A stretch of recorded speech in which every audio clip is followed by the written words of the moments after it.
जैन साथियों, कैसे हो भी सभी? बढ़िया एकदम। पढ़ाई बढ़िया चल रही है? चलो बहुत बढ़िया है। कल अपने कौन सा पाठ पढ़ रहे थे? भारत का भौतिक प्रदेश पढ़े थे ना। भारत के भौतिक प्रदेशों को कितने भागों में बांटा था आपने? पहला भाग का नाम क्या था? उत्तर का। दूसरे का नाम क्या था? उत्तर का। तीसरे का नाम क्या था? चौथे का नाम क्या था? और पांचवे का नाम क्या था? और छठे का नाम क्या था? द्वीपीय समूह था। ये बात भी आपको ध्यान में रखनी है। फिर हमने ये देखा था कि एक हमने पढ़ा था भौतिक स्वरूप और एक हमने पढ़ा था उच्चावच के बारे में। उच्चावच क्या होता है? जिसका निर्धारण किसके आधार पर होता है भी? उच्चावच कितने थे? पहला, दूसरा, तीसरा, चौथा। और अगर मैं पूछूं कि मैदान कितने भाग में परसेंट में फैला हुआ है तो? पर्वत कितने भाग में फैला हुआ है तो?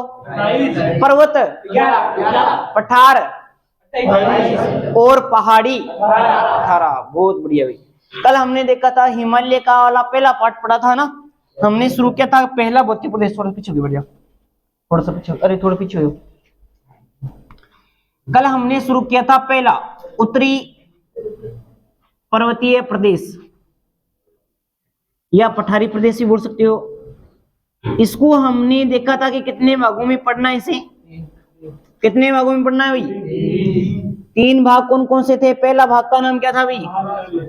पहले का नाम था ट्रांस हिमालय। ट्रांस हिमालय का दूसरा नाम पार हिमालय। उसके बाद में हमने पढ़ना है सेकंड नंबर पे कौन सा भाई?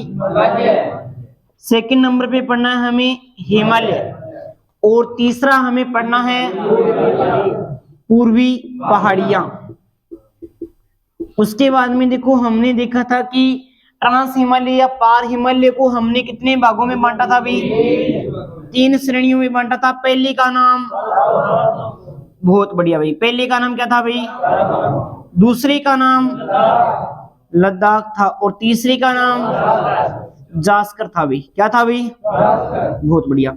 उसके बाद में हमने हिमालय को कितने भागों में पढ़ना है? 3 भागों में पढ़ना है। पहला कौन सा जाएगा? महान। उसके बाद में दोनों के बीच में आ रहा है तो क्या नाम हो गया भाई? मध्य हिमालय। और लास्ट के अंदर कौन सा जाएगा आपका? शिवालिक हिमालय। कौन सा आ जाएगा भाई? शिवालिक हिमालय आ जाएगा। और पूर्वी पहाड़ियों के अंदर आपको हमने मैंने बताया था कि मिजो पहाड़ियां आ जाएगी, त्रिपुरा की पहाड़ियां आ जाएगी, नागालैंड की पहाड़ियां आ जाएगी और अपने यहाँ पे मेघालय की पहाड़ियां भी आ जाएगी, जहां अपने गोरो काशी और जयंती की जो पहाड़ियां हम यहाँ पे पढ़ेंगे। ठीक है, ये सारी की सारी जो स्ट्रक्चर है हमें किस भौतिक प्रदेश में पढ़नी है भाई?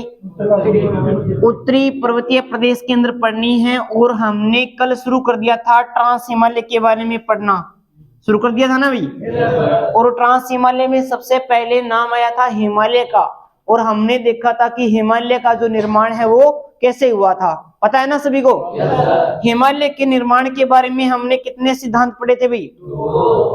हिमालय के निर्माण के बारे में हमने कल सिद्धांत पढ़े थे 2। और पहले का नाम क्या था भाई? बहुत बढ़िया भाई। और दूसरे का नाम क्या था? दूसरे का नाम था प्लेट विवर्तनिक सिद्धांत। कल एक सिद्धांत मैंने आपको पढ़ा दिया था जिसका क्या नाम था भाई? भूसंति सिद्धांत है। वो किसने दिया था भाई? भूसंति सिद्धांत किसने दिया था? कोबर ने दिया था। कोबर क्या कहता है? हाँ, जो सारे का सारा जो भूखंड है वो 2 भागों से जुड़ा हुआ है। 2 भागों में पहले का नाम क्या था भाई? दूसरे का नाम भी? पहले का नाम था स्थलमंडल था और दूसरे का नाम भी क्या था भाई? स्थलमंडल था। और कोबर ये कहता है कि ये जो बीच के अंदर ये जो गड्ढा है ये क्या था? यहाँ पे था 33 सागर। क्या था भाई? 33 सागर था। और ये कोबर ये कहता है कि आसपास की जब यहाँ से ये नदियां आ रही थी यहाँ से बहते हुए, तो अपने साथ में क्या लेके आ रही थी भाई? अवसाद क्या होता है? हाँ, जिसके अंदर कंकर, पत्थर, मिट्टी है ना, सब कुछ मिक्स होता है, उसे हम क्या बोलते हैं? अवसाद बोलते हैं। तो ये कहता है भूसंति सिद्धांत में कुबरी कहता है कि नदियां अपने साथ में लेके आ रही थी अवसाद, और अवसाद को इस गड्ढे में धीरे धीरे क्या कर रही थी वे, वो जमा कर रही थी, है ना। अब जमा करते करते क्या हुआ कि दूसरा डायग्राम बनाते हैं अपने यहाँ पे। इस डायग्राम में देखो यहाँ पे क्या होता है, ये जो गड्ढा है वो गड्ढा इस प्रकार से मलबा से पूरा यानी अवसाद से पूरा क्या हो गया भाई, भर जाता है। और भरने के बाद में यहाँ इस भाग के अंदर दबाव पड़ता है। क्या पड़ता है भाई? दबाव पड़ता है। तो ये नीचे आता है, नीचे आता है तो आसपास का जो भाग था वहां पर वलन पड़ जाती है और पहाड़ियां बन जाती है कुछ इस प्रकार से। वलन वलन वलन का मतलब क्या होता है? टेढ़ा मेढ़ा हो जाना, है ना। ये यहाँ पे ये जो आसपास का जो भाग था वो टेढ़ा मेढ़ा हो जाता है। और यहाँ पर एक जो पर्वत बनता है इसका नाम क्या था? कुन-लुन पर्वत था। यहाँ पे इसका नाम क्या पड़ा भाई? कुन-लुन पर्वत का निर्माण हुआ। और यहाँ जो ये पर्वत बना था, जो यहाँ पे इसे क्या नाम दिया गया भाई? यहाँ हिमालय बना था। और बीच के अंदर ये जो समतल जो भूमि बन गई थी, इससे किसका निर्माण हुआ? तिब्बत के पठार का निर्माण हुआ था। इस प्रकार से हमारे हिमालय का निर्माण हुआ था। किस सिद्धांत के अनुसार? भूसंति सिद्धांत के अनुसार, जो कि किसने दिया था? ओबर ने दिया था। कल यहाँ तक चर्चा कर ली थी हमने। आज मैं आपको एक सिद्धांत पढ़ाता हूँ जिसका नाम क्या है? हाँ, अब पढ़ेंगे अपने आगे। ये थोड़ा सा रिवीजन था कल वाला, अब अपने थोड़ा सा आगे पढ़ेंगे। आप ध्यान से समझना भाई। प्लेट वर्तनिक सिद्धांत समझ में तो आ रहा है ना? yes, फिर ठीक है भाई। याद भी हो रहा है? yes, बहुत बढ़िया। याद नहीं होता। अरे अरे खड़ा ना, क्लास में किसी पूछ के बड़ा यहाँ सिंह जी बैठे हैं क्या? तो यहाँ कौन है? लेट कैसे है?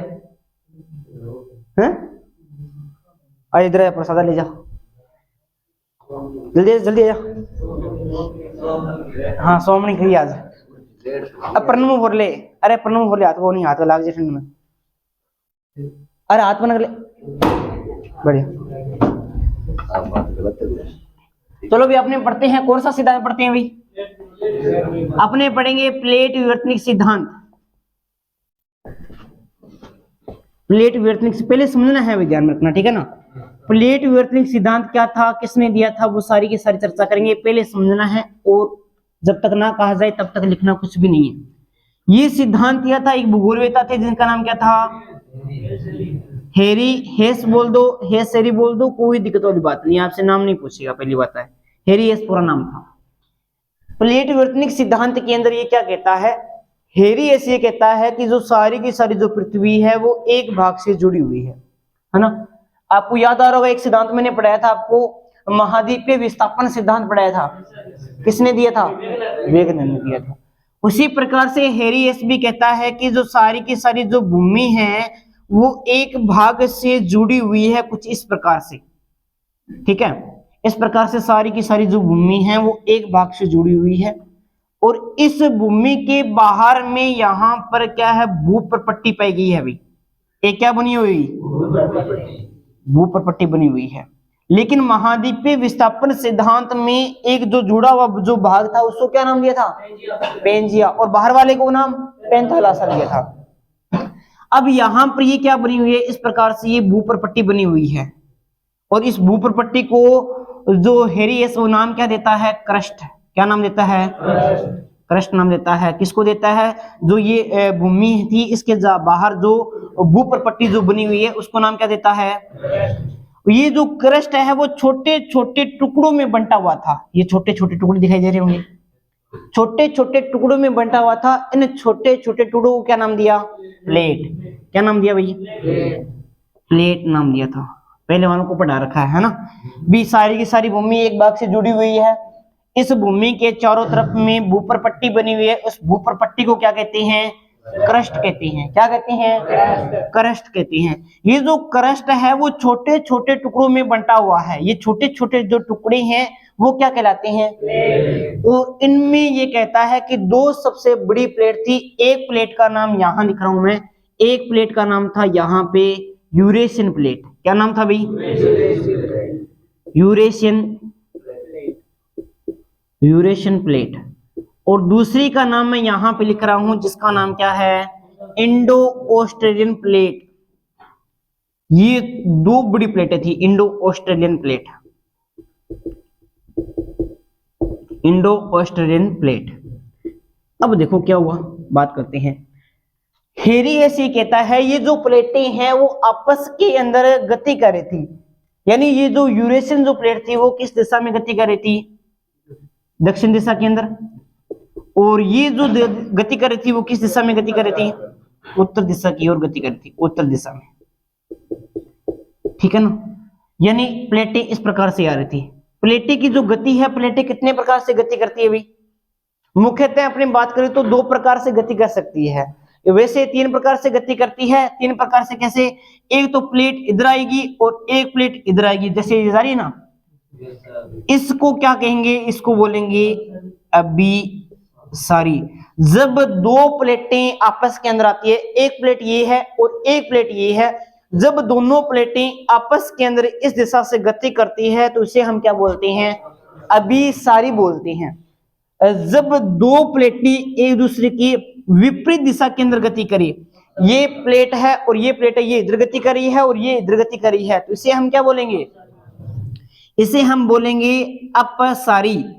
और तीसरी कंडीशन क्या बन सकती है प्लेटों की, तीसरी कंडीशन ये बनती है कि प्लेटें हैं वो एक दूसरे को रगड़ती हुई जाती है, इस प्रकार से एक दूसरे को रगड़ती हुई जाती है, उसे बोलते हैं संरक्षी गति बोलते हैं। इसे क्या बोलेंगे भाई, इसे बोल, देखो यहां से जा रही है ये प्लेट और ये प्लेट इधर से जा रही है, एक दूसरे को रगड़ती हुई जा रही है, इसे बोलेंगे संरक्षी गति। तो प्लेटों में तीन प्रकार की गतियां होती है, वो भी आपको ध्यान में रखना है। ये कौन सी गति हो रही है यहाँ पे, ये यहाँ पे अभिसारी हो रही है। देखो बड़े लेवल के एग्जाम में पूछा जाता है कि हिमालय निम्नलिखित में से किसका परिणाम है, अभिसारी का, अपसारी का, संरक्षी का, इनमें से कोई नहीं, संरक्षी का।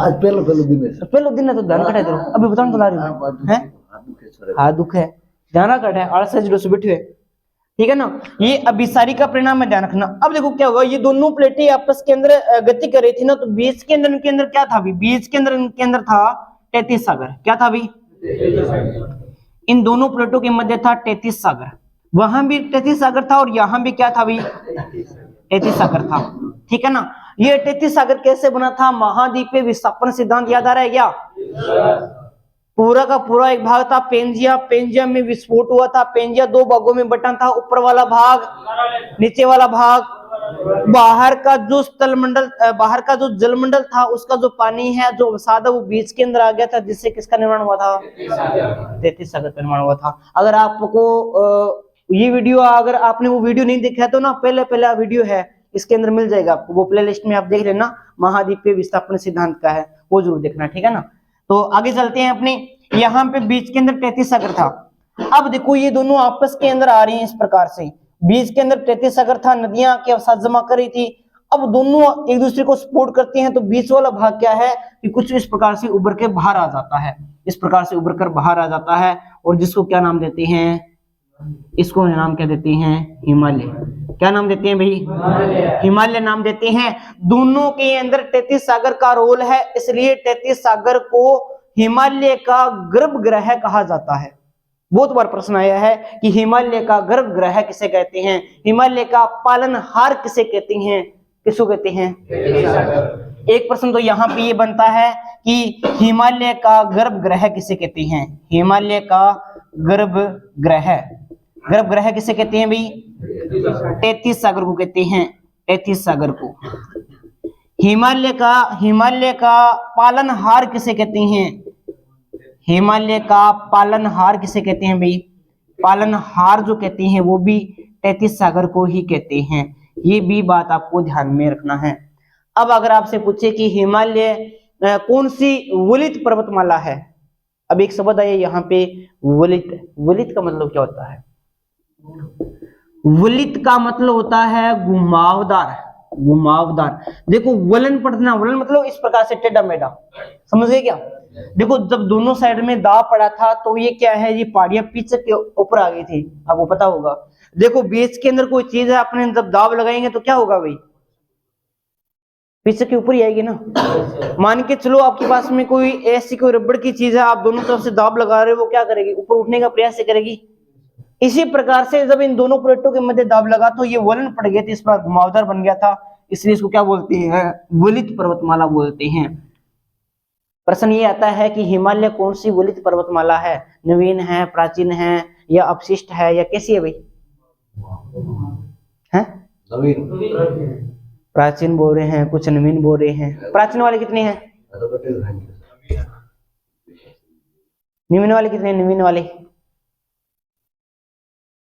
इसका जो निर्माण है वो कब होता है आपको पता ही होगा। इसका जो निर्माण है वो अभी हुआ है ना। आज भी ये क्या गति कर रहा है? आपने पढ़ा होगा अरावली सबसे प्राचीन मान जाती है। इसका जो निर्माण है वो अपलेशन, आपको पता होगा पहला अल्पाइन काल आया था, प्री कैम्ब्रियन युग आया था। प्री कैम्ब्रियन युग के अंदर तो किसका निर्माण होता है? अरावली का। और हिमालय का जो निर्माण है वो अल्पाइन काल के अंदर आया था। अल्पाइन जो काल था वो सबसे लास्ट वाला काल था, ठीक है ना। तो प्री कैम्ब्रियन युग के अंदर किसका निर्माण हुआ था? अरावली का। उसके बाद में आपका जाता है कैलिडोनियन काल आ जाता है, फिर हर्षियन काल आ जाता है, फिर अल्पाइन काल आता है। चौथा काल अल्पाइन काल था, सबसे नवीन काल मानते हैं। तो अल्पाइन काल के अंदर किसका निर्माण हुआ था? हिमालय का निर्माण हुआ था। इसलिए हिमालय को नवीन वलित पर्वतमाला की संज्ञा दी गई है, ये भी ध्यान रखना। हिमालय को नवीन वलित पर्वतमाला की संज्ञा दी गई है, पर्वतमाला की संज्ञा दी गई है। ये बात भी आपको ध्यान में रखना है। इतनी बात समझ में आई क्या? प्लेट विवर्तनिक सिद्धांत समझ में आया क्या? समझ में आया क्या? कहाँ भेजा था?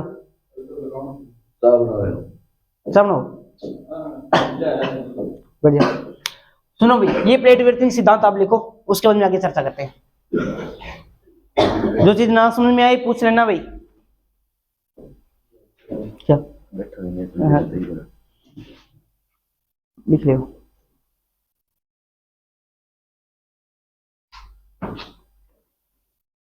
आज को नहीं आया क्या?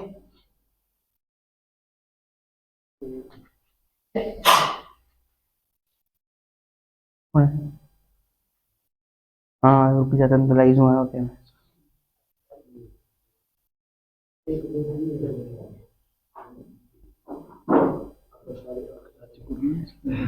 अब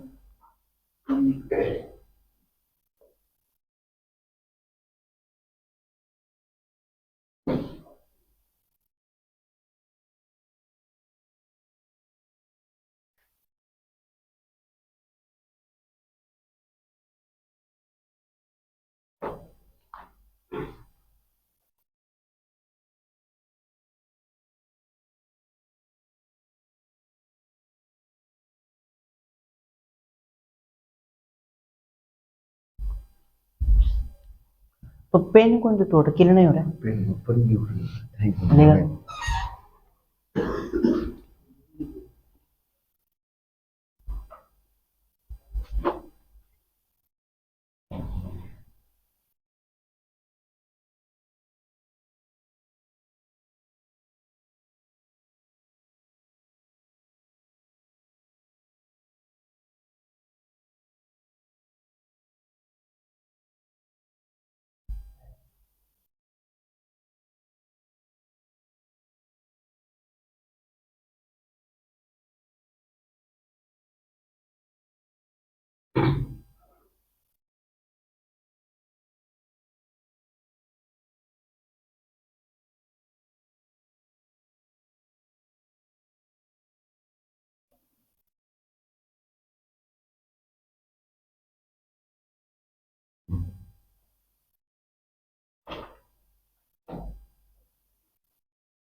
हाँ भी लिख लिया क्या? चलो भी थोड़ा सा जल्दी लिखा करो ना, लिखने का काम थोड़ा सा जल्दी किया करो। कुछ रह जाता है तो वीडियो को आराम से, आपके पास में वीडियो रहता ही है, आराम से नोट्स बना लेना बढ़िया तरीके से। यहाँ ओनली फोर्स समझने का काम करना है। चले भी आगे, चलो भी आगे चलते हैं अपने। अब सुनो, हिमालय का निर्माण तो हो चुका है ना, हिमालय के निर्माण के बारे में पूरी जानकारी मिल गई आपको। अब अपने देखते हैं हिमालय का विस्तार। हिमालय का विस्तार कहां कहां तक कितना है।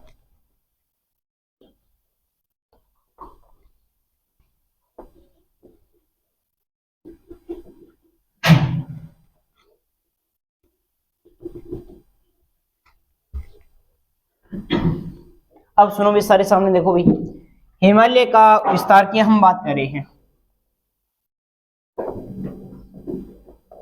हिमालय का विस्तार पहले अच्छे से समझना है भाई, ठीक है। यहां पे दिखाई दे रहा है कि उसमें देखना है मैप के अंदर, उसमें देख रहा है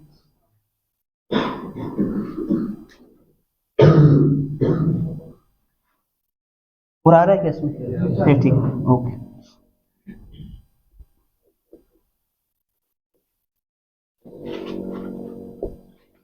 चलो समझो भाई, ये है अपना प्रिय सा भारत देश। अपने किसके बारे में पढ़ रहे हैं? हिमालय के बारे में पढ़ रहे हैं। हिमालय के विस्तार के बारे में बात कर रहे हैं। देखो यहां पर पड़ती है एक गांठ, ग्रंथि बोलते हैं जिसे, यहाँ पे ग्रंथि पड़ती है जिसका नाम क्या है? इसे बोलते हैं, दिखाई दे रहा है क्या? इसे बोलते हैं पामीर का पठार। क्या बोलते हैं? पामीर का पठार बोलते हैं। और यहां से 3 श्रृंखला निकलती है।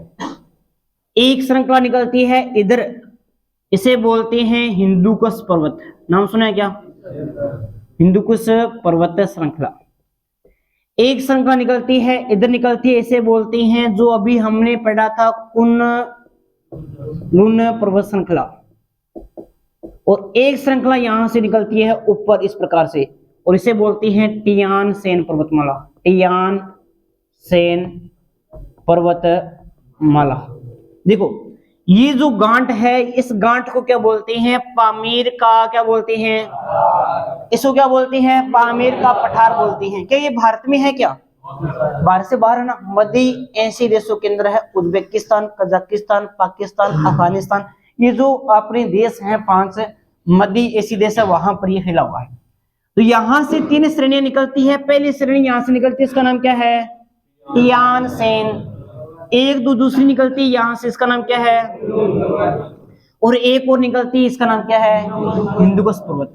अब देखो ये तीनों क्या करती हैं? इसके ऊपर ऐसे छत का कार्य करते हैं, इसलिए पामेर के पठार को द रूफ ऑफ वर्ल्ड के नाम से जानते हैं। क्या बोलते हैं इसे? विश्व की छत के नाम से किस पठार को जानते हैं? विश्व की छत के नाम से किस पठार को जानते हैं? तो विश्व की छत के नाम से जानते हैं, पामेर के पठार को जानते हैं। ये बात आपको ध्यान में रखनी है। रख लोगे क्या? अब देखो हिमालय का, इसके बाद में ये जो श्रेणी है, यहां से देखो हिमालय शुरू हो जाता है, यहां से इस प्रकार से। यहां पे पड़ता है, क्या पड़ता है? यहां पड़ता है नंगा पर्वत। नंगा पर्वत कहां पड़ता है?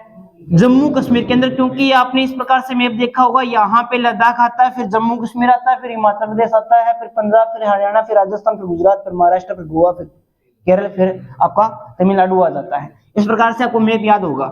तो नंगा पर्वत से शुरू होता है, और यहाँ से शुरू होने के बाद में ये इस प्रकार से चलता है, और नेपाल में बहता हुआ यहाँ तक आ जाता है।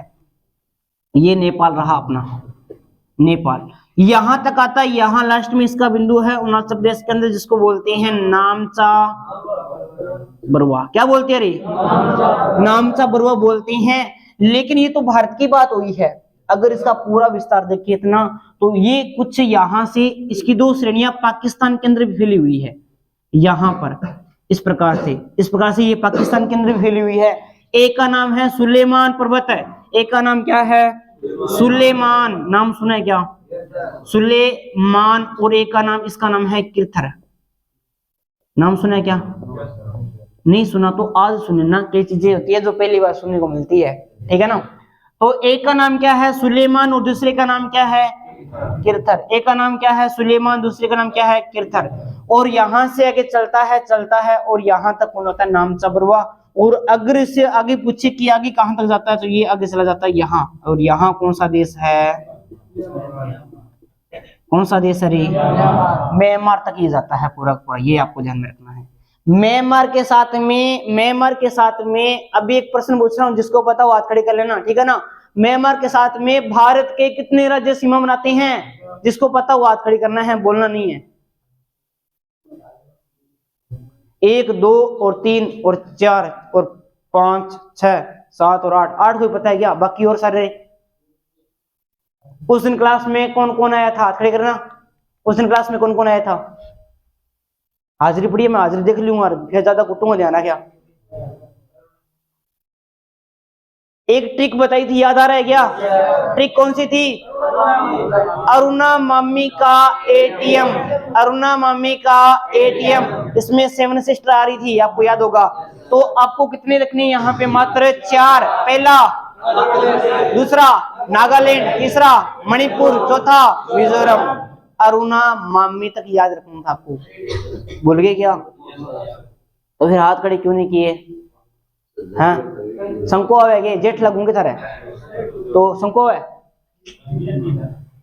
देखो आगे बात करते हैं। देखो ये नंगा पर्वत से शुरू होता है, नेपाल होता हुआ नामचा बरवा तक तो भारत के अंदर फैला है, उसके बाद में म्यांमार तक चला जाता है। और बात करते हैं, सुनो, यहाँ पर अपने 3 श्रेणियां पड़ी थी, याद आ रहा होगा तो। यहाँ पे पड़ता है आपका कौन सा, यहाँ पड़ता है ट्रांस हिमालय, ट्रांस हिमालय की यहाँ पे हमने श्रेणी पड़ी थी इस प्रकार से, एक श्रेणी यहाँ पे, एक श्रेणी यहाँ पे और एक श्रेणी यहाँ पे। पहले का नाम क्या था, काराकोरम, दूसरी का नाम क्या था, लद्दाख, और तीसरी का नाम क्या था, जास्कर था। ये यहाँ पे 3 श्रेणी थी। फर्स्ट ग्रेड के एग्जाम के अंदर प्रश्न आया था, एक बहुत ही शानदार सा प्रश्न आया था। देखो क्या आया था, यहाँ पड़ता है तिब्बत का पठार, क्या पड़ता है भाई, तिब्बत का पठार पड़ता है। तिब्बत के पठार के अंदर जहां पर शिवजी रहते थे, कौन सा स्थान था, कहां पड़ता है, वो भी कहां पड़ता है, कैलाश पर्वत है, अरे तिब्बत के पठार के अंदर पड़ता है। यहाँ पड़ता है कैलाश पर्वत, और कैलाश पर्वत के अंदर एक हिमनद पड़ता है। हिमनद मतलब, हिमनद का मतलब क्या था, बर्फ का एक बड़ा सारा भाग, बर्फ का बड़ा सारा भाग, जिसका नाम क्या था, बोखरचू। बोखरचू हिमनद के अंदर एक झील पड़ती है, जिसका नाम क्या था, मानसरोवर। और मानसरोवर झील से एक नदी का उद्गम होता है, नाम क्या था, सिंधु। अब सिंधु नदी यहां से निकलती है, निकलने के बाद में कुछ इस प्रकार से बहती है, कुछ इस प्रकार से बहती है, और यहाँ से ये बना रखा ना, यहाँ से इस प्रकार से ये विश्व में से होते हुए ये निकल जाती है बाहर, दमचौक से प्रवेश करती है, चिला से बाहर निकल जाती है, और निकलने के बाद में ये कराची, कराची के बाद में यहाँ पे मिठानकोट, मिठानकोट के बाद में अपना जल गिरा देती है। सर ये क्यों बता रहे हो, इसलिए बता रहा हूं क्योंकि फर्स्ट ग्रेड के अंदर एक प्रश्न आया था। प्रश्न क्या आया था वो देखो भी, प्रश्न ये आया था कि लद्दाख और जास्कर को 2 समान भागों में विभाजित करने वाली नदी कौन सी है, कहां से निकल रही है, देखो कहां से निकली है, ये कौन सा है, लद्दाख आ गया, ये निचले वाला जास्कर आ गया। इन दोनों श्रेणियों के मध्य से कौन सी नदी निकल रही है, सिंधु नदी निकल रही है, इसलिए इस सिंधु को बताया गया है, ध्यान में रखना।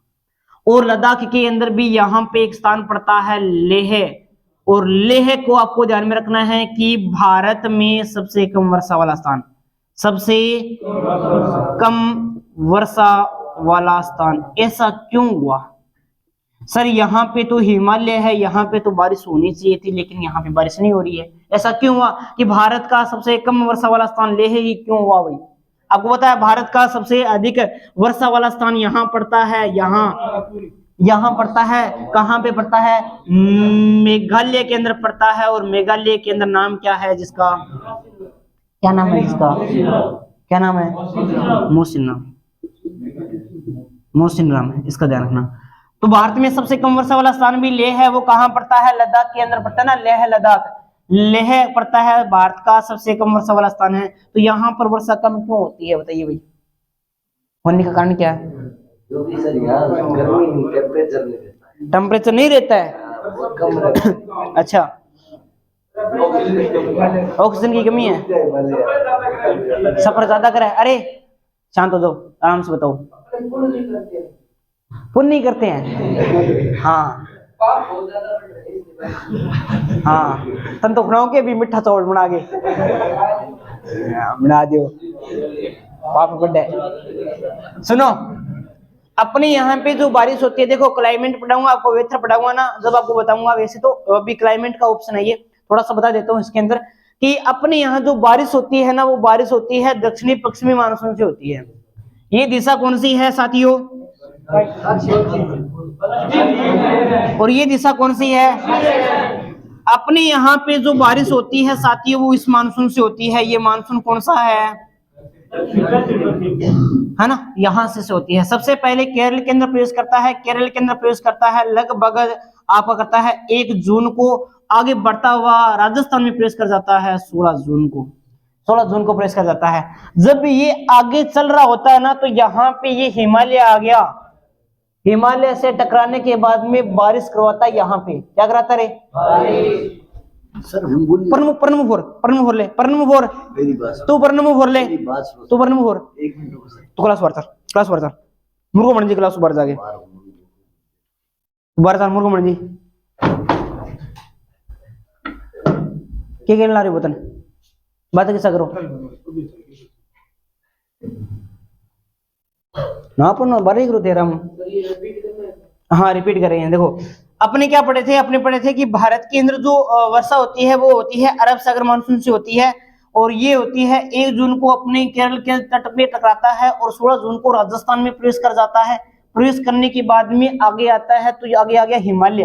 हिमालय इस प्रकार से फैला हुआ है, ये वर्षा इस प्रकार से आ रही है, आएगी तो इससे क्या करेगी भी टकराएगी। टकराने के बाद में इधर वाले भाग के अंदर तो खूब बारिश करती है, इधर वाले भाग के अंदर खूब बारिश करती है। अब वहां आगे तक जा नहीं पाती है ये, क्योंकि आगे कौन आ गया, हिमालय आ गया। तो इस वाले भाग के अंदर वर्षा कम होती है, इसलिए लद्दाख के जो लेह क्षेत्र है वहां पे सबसे कम वर्षा होती है। बाकी अपने जो है वो क्लाइमेट एक टॉपिक है, उसमें बढ़ेंगे। हाँ 1 जून से 16 जून के बीच में ये समय रहता है, ये निर्धारित है। अरब सागर से मानसून उठेगा लगभग 1 जून को यहाँ पहुंचेगा, तटीय प्रदेशों के अंदर पहुंचेगा, ये फिक्स है, ठीक है ना। उसके बाद में 16 जून को अपने यहाँ पहुंचता है, मानसून पहुंचता है। अब जो अपने यहाँ अक्टूबर नवंबर के अंदर जो बारिश होती है वो लौटते हुए मानसून से होती है, जिसे बोलते हैं मानसून का प्रत्यावर्तन काल बोलते हैं। और अब जो अपने बारिश हो रही है जनवरी के महीने में वो पश्चिमी विक्षोभ से हो रही है, जिसे अपने मावठ कहते हैं। कैसे आती है वो जब अपने आगे पढ़ेंगे ना, आपको पढ़ाऊंगा जलवायु पढ़ाऊंगा, उसमें पूरा टॉपिक है अपना क्लाइमेट का, तो वो पूरा बताऊंगा कि कहाँ से आती है। पश्चिमी विक्षोभ के साथ में जो चक्रवाती जो हवाएं हैं, जो पवनें हैं, कहाँ से किस प्रकार से वो चलती है, वो सारी बताएंगे आपको, ठीक है। एक बार इतना ध्यान में रखना है, अपने अभी हिमालय पढ़ रहे हैं, फिर लेंथली हो जाएगा थोड़ा सा। चलो भाई, उसके बाद में आपको क्या देखना है, यहाँ पे हमने ये थोड़ी सी चर्चा कर ली है। उसके बाद में ये है आपका कौन सा, काराकोरम है, और ये कौन सा है, इनके मध्य भी यहाँ से एक नदी निकलती है जिसको बोलते हैं श्योक नदी। और श्योक नदी अगर किसे मिल जाती है, अगर पूछे कि काराकोरम और लद्दाख के मध्य कौन सी नदी आती है, तो कौन सी नदी आती है, तो श्योक नदी किसे मिल जाती है, सिंधु में मिल जाती है। और यहां से एक नदी और निकलती है काराकोरम से, जिसे बोलते हैं निब्रा नदी, जिसे क्या बोलते हैं रे, निब्रा नदी बोलते हैं। निब्रा नदी का जो उद्गम होता है वो कहां से होता है, वो काराकोरम श्रेणी से होता है। अब इसको अपने अलग से पढ़ेंगे, एक श्रेणी में पढ़ेंगे, ठीक है ना, ध्यान रखना भी, ये थोड़ा सा आपको ध्यान में रखना, इतना सा एरिया याद रह जाएगा क्या। अगर पूछे कि हिमालय का विस्तार, तो हिमालय का जो विस्तार है देखो पामेर के पठार से शुरू होता है और ये 3 श्रेणियों में फैला हुआ है। पहली श्रेणी जो टियानसिन श्रेणी, दूसरी, तीसरी, इसलिए एक छत के भांति कार्य करती है, इस प्रकार से तीनों फैली हुई है। इसलिए पामेर के पठार को क्या कहते हैं, क्या कहते हैं, विश्व के छतदार रूप ऑफ वर्ल्ड के नाम से जानते हैं। उसके बाद में देखो क्या है कि इसका कुछ जो भाग है हिमालय का वो पाकिस्तान के अंदर फैला हुआ है, 2 श्रेणियों में फैला हुआ है। एक श्रेणी का नाम क्या है, सुलेमान, दूसरे का नाम क्या है, दूसरे का नाम क्या है, तीर्थर है, ये ध्यान में रखना। उसके बाद में अपने यहाँ भारत से कहां से शुरू होता है, नंगा पर्वत से। नंगा पर्वत से शुरू होने के बाद में कहां तक जाता है, नामचा बुरवा तक जाता है। और संपूर्ण विस्तार पूछे तो कहां तक जाता है, ये म्यांमार तक जाता है। ये बात आपको ध्यान में रखनी है। ये अपने अब पढ़ेंगे, सबसे पहले किसके बारे में पढ़ेंगे, ट्रांस हिमालय के बारे में पढ़ेंगे। उससे पहले आपको ये ध्यान में रखना है कि जो हिमालय की जो चौड़ाई है, जो चौड़ाई है वो ज्यादा कहां पे है भाई, चौड़ाई है वो उत्तरी सॉरी ये जो भाग है ना पश्चिमी भाग है, पश्चिमी भाग के अंदर चौड़ाई ज्यादा है और हाँ चौड़ाई ज्यादा है और ऊंचाई कम है। और पूर्वी भाग के अंदर क्या है, चौड़ाई कम है और ऊंचाई, ऐसा क्यों हुआ भाई, ऊंचाई ज्यादा ऐसा क्यों हुआ? क्योंकि जब ये दोनों प्लेटें आपस के अंदर टकरा रही थी ना तो यहां पर बल कम लगा था और यहां पर पूर्वी वाले भाग के अंदर बल अधिक लगा था। समझ में आई कहानी बात? देखो अब मैं एक कोई मेरी चीज है, मान लो बीच के अंदर कुछ चीज है, मैं उसको आराम से दबाऊंगा तो ये ज्यादा ऊपर उछलेगी क्या? एक मेरी बात सुनो, पानी की बोतल भरी हुई है मेरे पास में, ठीक है ना, मैंने उसको हल्के से दबाया, पानी थोड़ा सा ऊपर उठा और नीचे गिर गया, फिर मैंने उसको जोर से दबाया तो पानी ऊपर जाएगा ना कैसे? तो यहाँ पर इसी प्रकार से यहाँ पे जब प्लेटें आपस में जोर से टकराई ना, यहाँ पे दाब ज्यादा बढ़ा तो ये क्या ज्यादा फैला नहीं, ये ऊपर की तरफ बढ़ गया ज्यादा। इसीलिए अपने पढ़ते हैं कि हिमालय की सबसे ऊंची चोटी का नाम क्या है? ये लगभग अपने पूर्वी भाग के अंदर आती है, नेपाल के अंदर पड़ती है, ध्यान रखना, ठीक है ना। इसका रीजन यही है, लगभग जो चोटी है वो लगभग आपको पूर्वी भागों के अंदर ही ज्यादा मिलेगी, जिसकी ऊंचाई सर्वाधिक होगी ना। बाकी अपने पढ़ेंगे, चोटियों का क्रम भी बताऊंगा आपको, है ना। तो यहाँ जो ऊंचाई है वो ज्यादा है, चौड़ाई कम है, यहाँ पर चौड़ाई ज्यादा है और ऊंचाई कम है। इतनी सी बात आपको ध्यान में रखनी है। इसको अपने तरीके से जल्दी लिखियो, फिर अपने आगे चलते हैं। हाँ आने दो प्रश्न। माउंट एवरेस्ट की लंबाई 2 किलोमीटर बड़ी है, हाँ तो वो किस कारण से बड़ी है?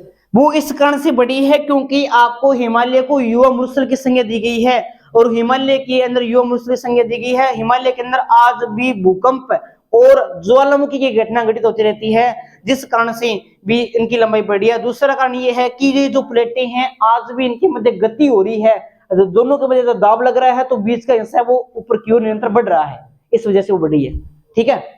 अब आगे ये लिखो, अपने मैप बना के हल्का सा, अगर सारे के पास मैप है ना, अरे मैप है ना, मैप निकालो और मैप के ऊपर लिखो इसको सेम डिटो के डिटो, मैप निकालो सभी। हाँ अरे एक मैप को कितने दिन तक चलाओगे? एक मैंने कहा था ना 5-7 मैप लेके आ जाओ। हाँ दूसरा तो लिखो फिर, हाँ करो मैप में बना जल्दी से, क्योंकि मैप में बनाओगे तभी सीखोगे, मैप के बिना नहीं सीख पाओगे आप। हाँ जल्दी निकालो मैप, निकालो मैप कहाँ है तेरा? 2-2 3-3 मैप होने चाहिए सभी के पास में, याद तभी रहेगा अभी।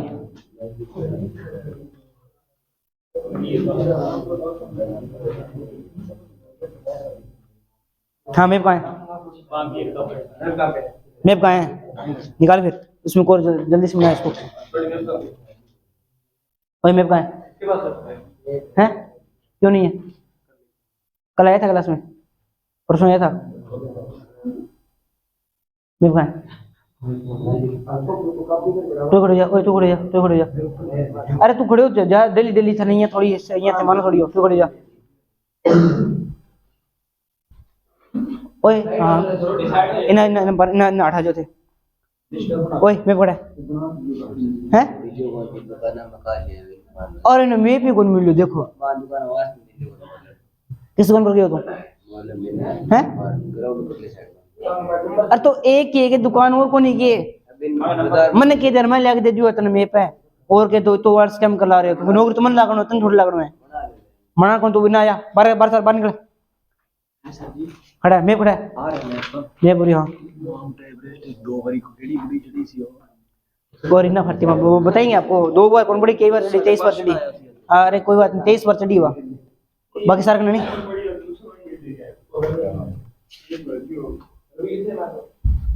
और कौन? रवि खड़ा, रवि खड़ा है, भर लियोगे? हाँ बस ठीक है रेडी है। और कौन रहेगा? तेरा मैं पूछ लियो रे, थर दोनों के इलाज करना बताओ रे हैं? लिया शंकर दुकान से विवाह। हाँ तेरा क्या दिक्कत है? हैं? तो हो सकता है तो बड़े बड़े दूध थोड़ी देना रहे हो, मेरी बात सुनो, अपन अठा मेप की जरूरत है था ना, एक तो बड़े कंटेंट के संक्रमण आ रहे हैं, पढ़नो तो बड़ा वो आज चीज ना सुन। अरे बुडंडो लेगी बैठन वास्ते कण क्यों तन सर वो निकाल लेते हैं, बैठन वास्ते कण क्यों हैं? इन पूछ लाइए मैं ओके मैं तो फिर तन मैं बैठन को कहोगे ये बता, इन पूछ तो फिर तू पन्नू फोर तू इनमु फोर काले में बेल भी पहलो दिन है तो तन पूछ नती है तू मैप के तन मैप कौन मिले सुटकट में या होस्ता के सुटकट में तो वास्तव में दुकान हमको मिली मजाक हो तू अब मैं लिया जो नुका था मैप ले बार साल फिर मैप लेके आ बार साल अब रुपये को नहीं मैं वो मन थोड़ी बताया थाने फ्री सेवा देना थाने 2 रुपया मैप पड़े कौन के सरकन है ये तरकन घणी है हां तू बार साल मैप लेगा चलो तू नाम क्या रही हो 2 रुपया मैप पड़ा को नहीं कर नाम के लाल तेरा अपन बात करी 10,000 का फोन ले रखे 2 रुपया सरकन मैप पड़ा को नहीं हाँ भी चलें आगे क्या चलो भी आगे चलते हैं अपने हाँ भाई मेघालय के थल्ले कौन सा भाई ये वाला ये मोहसिन राम है सर्वाधिक वर्षा वाला स्थान है अभी बाद में बात करेंगे ये मत लिखो आप हिमालय हिमालय वाला ये लिखो बस ये ऊपर हिंदुकुश पर्वत लिखो पामेर का पठार लिखो ये 3 श्रेणियां बनाओ ये नदी बना लो बीच वाली और ये अपनी जो नदी है इस नदी का नाम है श्योक नदी ये बना लो आप और सुलेमान बनाओ और केचर बनाओ वैसे और ये चौड़ाई लिखो भी सर्वाधिक चौड़ाई कहाँ पे है और ये वाली बात लिखनी है बस और कुछ भी नहीं लिखना ये मानसून मेरी बात मत लिखना ये अपने बाद में करेंगे सर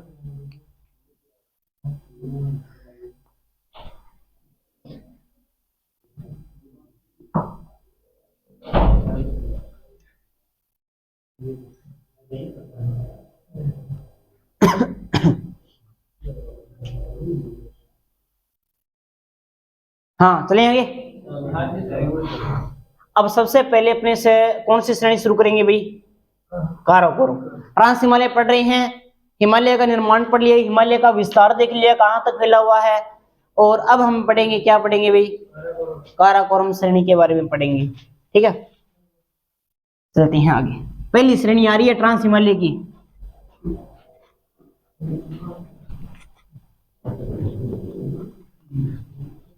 अब ध्यान से समझना भाई सामने जिन्होंने नहीं बनाया मैप के अंदर वो आप वीडियो में देख के बना लेना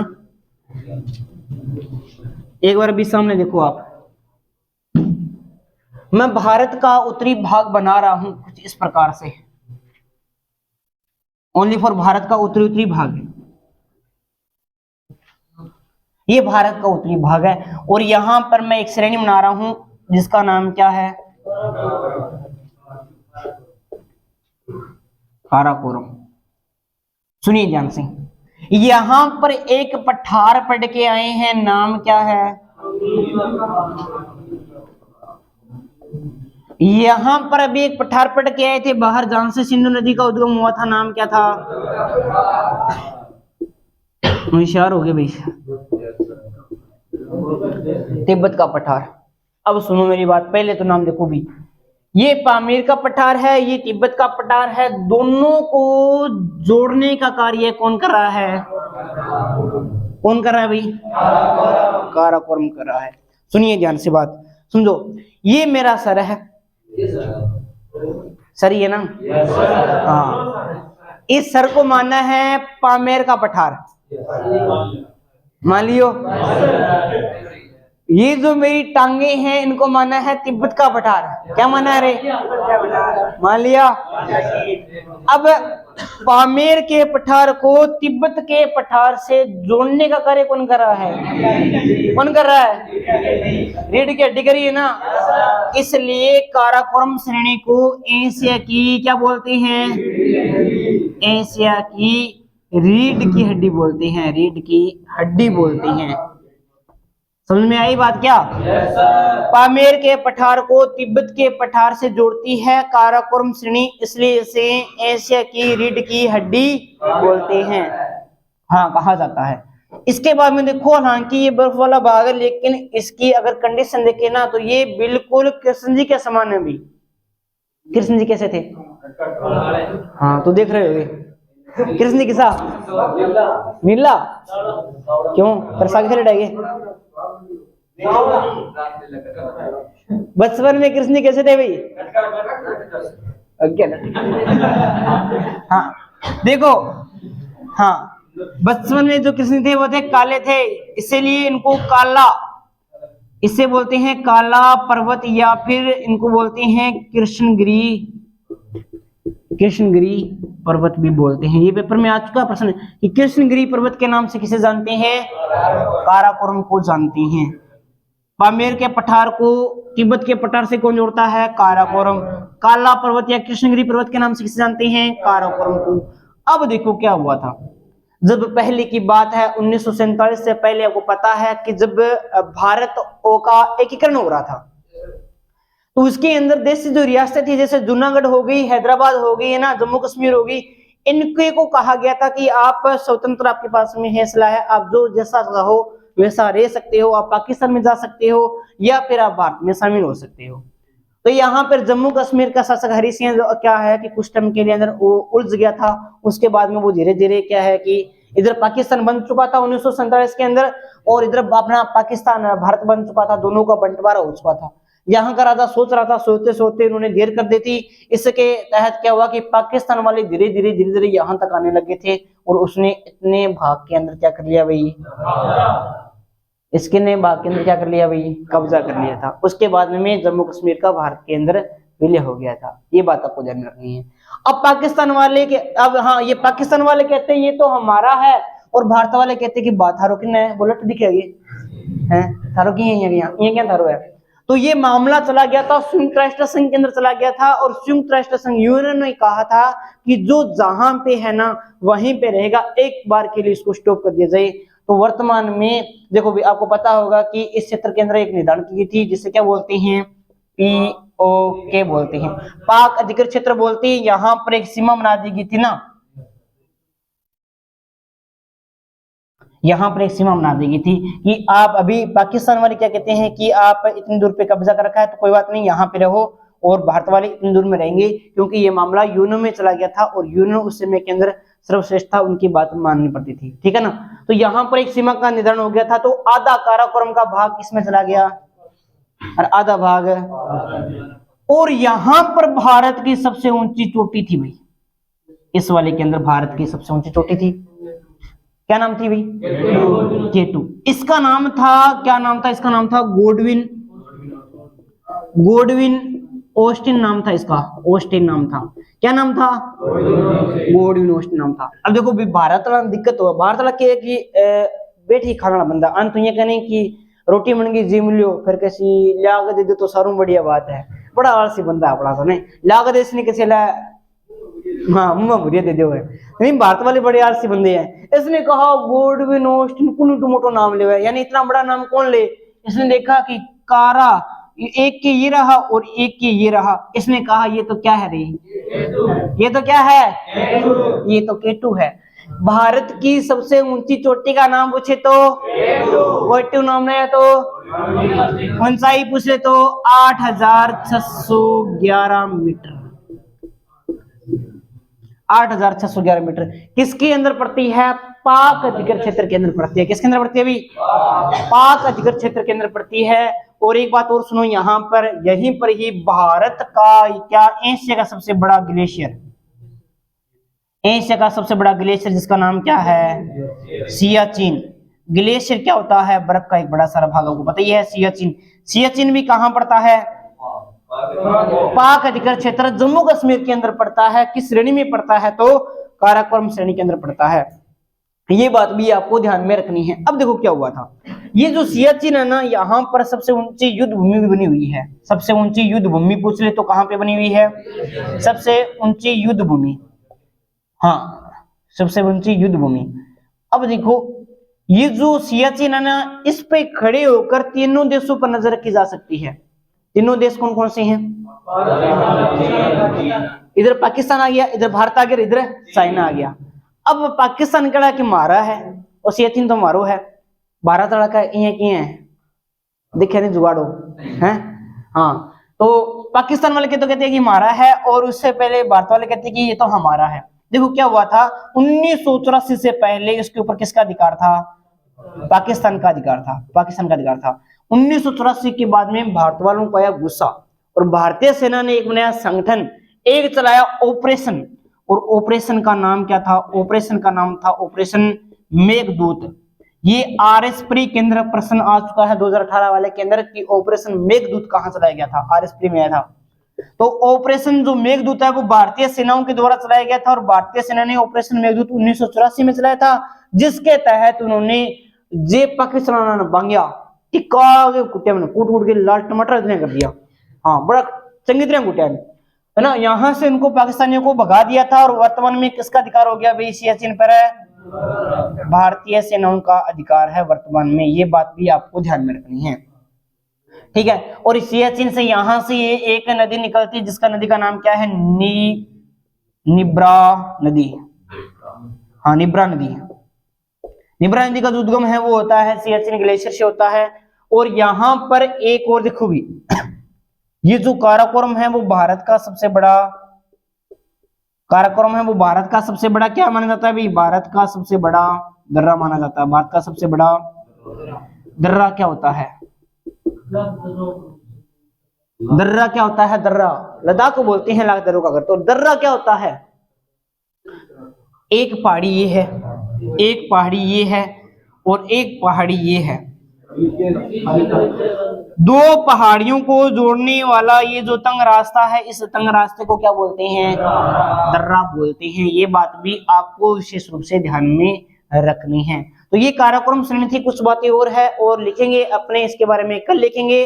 और आज के लिए हम इतना ही अध्ययन करेंगे, बाकी करेंगे अपने कल। जय हिंद, जय भारत।